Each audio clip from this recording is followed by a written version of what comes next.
So this is a Financial Times piece about Switzerland. The Swiss voters have comfortably defeated an anti-EU free movement between the Swiss and the EU countries that has been retained, and the anti-immigrant racists have been defeated in Switzerland. No sign of that in the Daily Mail, not even in the Daily Mirror, as far as I could see, and most certainly not in the Sun or the Daily Star or the Express. But this is a very significant vote in Switzerland. The referendum held in Switzerland has shown that voters have defeated a nationalist initiative to tear up their free movement agreement with Brussels, deciding by a large majority to maintain existing ties with the European Union. A referendum proposal from the right-wing populist Swiss People's Party to end free movement for EU citizens was comfortably rejected. Preliminary results showed with about 62% of the electorate voting against. The vote was a key test of sentiment ahead of complex negotiations between Switzerland and the EU over a new treaty defining their future relationship. So that's a significant item of news the Financial Times is running, but none of the other papers listed has got any sign of it. On the front page, of course, is the dire news that Trump is saying that he will end Obamacare after the November poll. Now, he is obviously going to stay in power. That's what he's saying. And he's rushing to confirm the appointment to the Supreme Court of this woman, Amy Coney Barrett.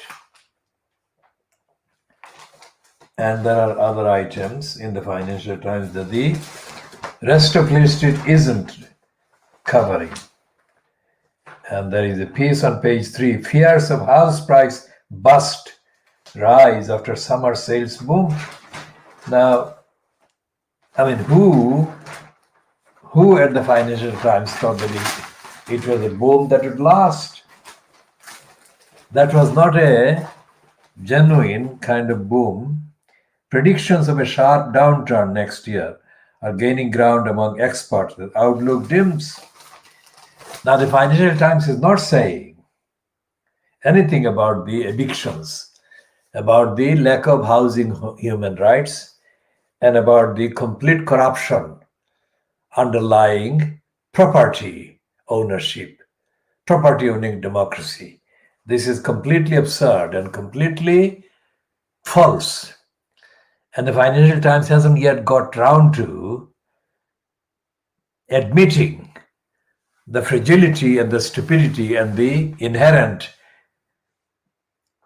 kind of injustice of property owning and property ownership. Most of the properties in this country are owned by crooks. And that is the essential, evidential, factual truth. And most people who are denied housing human rights are victimized by the crooks and the system that is controlled by the agenda set by the crooks. So the local councils, the central government, the courts, the county courts, and the judges all favor the corrupt status quo. Now, there is nothing in the Financial Times, which is a whole page-long piece, but there is nothing about any of that, which is where it should be covering the facts. And of course, there is nothing about the lifting of the ban on eviction proceedings from this last Monday.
And there are kind of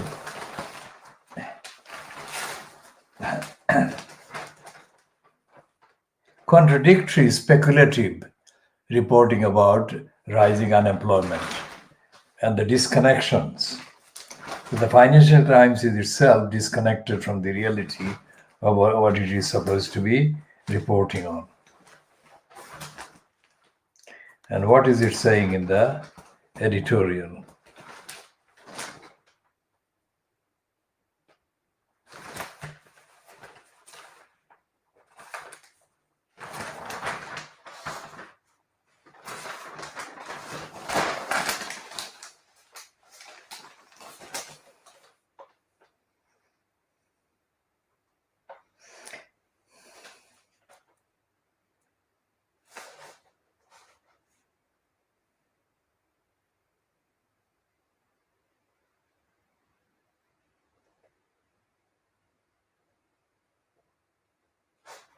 So there is an editorial piece supporting the EU Recovery Fund. And a second editorial about the China's emissions target being a leap forward. Now this is a piece that is completely unprecedented. It's a piece by David Allen Green. And the headline of his comment is Realities of Politics and the Judiciary. Now let's see if it understands this. David Allen Green understands the judiciary and the corruption that the judiciary is. At the apex of the Constitution, the ancient office of Lord Chancellor entitled its holder to sit both in the cabinet and as a judge in the most senior court of the land. Remarkably, this carried on until Tony Blair's first Labour government of 1997 to 2001. The notion that there has always been some total structural divide between politicians and judges in England betrays a lack of knowledge of the country's legal history. Now that's true. So at least this paragraph is true. Even now, barristers are encouraged to provide legal services to ministers and officials at a substantial discount so as to obtain a promotion to the judiciary by joining a prestigious panel. That is corruption, admission of corruption. The best of them are given income streams as Treasury Counsel, charged with helping the government out of awkward or sensitive political legal situations. In return, they are often appointed as High Court judge. In this way, judicial preferment is formally based in part on assisting ministers and officials. That's true. He's not saying it's corrupt, but that is what he's describing, which is what we have been saying. The whole system is corrupt. And there it is, admission in the Financial Times at last. An extreme example of imbalance, of course, is when the executive seeks to extinguish the independence of the judiciary, as in Poland. Since coming to power in 2015, the deliberate policy of the Law and Justice Party in Poland, that is, has been to limit or remove the structural separation of powers, including to change how the Supreme Court head is appointed. That's talking about Poland, but that is very parallel to this one. But it is equally an error to insist naively on politics and the judiciary as being absolutely distinct. There may be obvious faults with the US system of appointing Supreme Court judges and federal judges generally. But the main difference between that and the English approach to the politics of the judiciary is that the Americans are open about the relationship and the English are not. Remember what I call them? English. They don't recognize the UK. The language is now admitting it's England, not the UK, not Britain, nothing of the sort, no pretense. The Financial Times is equating the USA with England, not with the UK, which is what I have said all along. The judiciary is corrupt, as is, of course, the rest of the kind of judiciary, meaning the High Court and the upper courts. They are corrupt, as well as the lower courts, the county courts, the magistrates court, the crown court. They're all corrupt. And when it comes to international comparisons and the acknowledgement of the rights of the people seeking asylum and refuge, these are all racist. And so therefore the lifting of the ban on the eviction proceedings means the lifting of the ban on racists being on the rampage, rubber stamping eviction applications against ordinary poor people, but also whenever there is an African or Asian target of eviction proceedings. The racists sitting as judges can't wait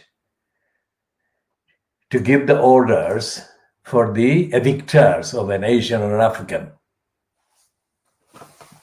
And this piece, David Allen Green, this piece in today's Financial Times is extremely rare piece.